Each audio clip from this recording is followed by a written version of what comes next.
som zo Štefanova. V Brne študujem druhý rok, študujem farmáciu.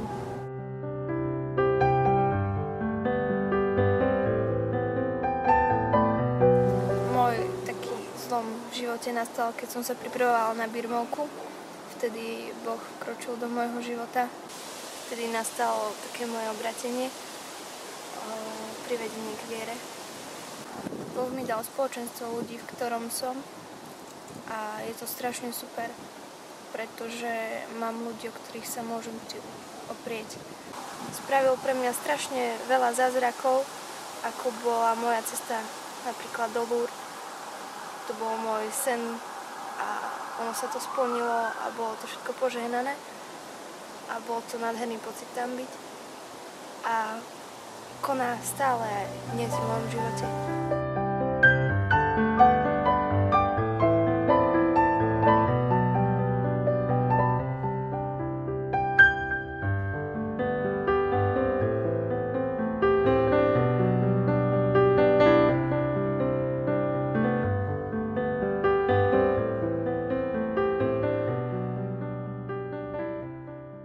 K Jakubčatám som sa dostala tak, že som na internete si našla, že býva v Brne slovenská omša u Jakuba a vtedy proste začala moja cesta s Jakubčatami.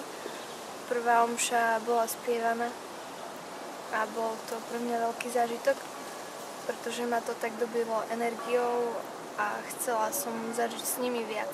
Začala som chodiť teda na čajovne najprv, a hrávali sme bang, potom som postupne začala aj iné aktivity zdieľať s nimi. Počasie to bol aj zbor,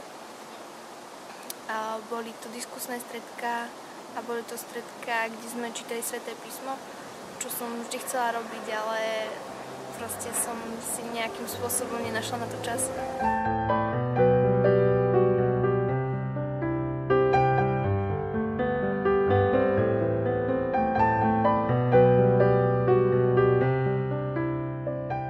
Something More je pre mňa radosť, ktorú chcem posielať ďalej. A je to pre mňa obeta lásky pre druhých, rozdávanie seba. Je to uznanie, že je niečo vyššie nad nami, je to Boh, ktorý nám dal dary, ktoré treba využívať a ktorým môžeme obohatiť iných ľudí. Je to niečo, čo sprítomňuje Boha.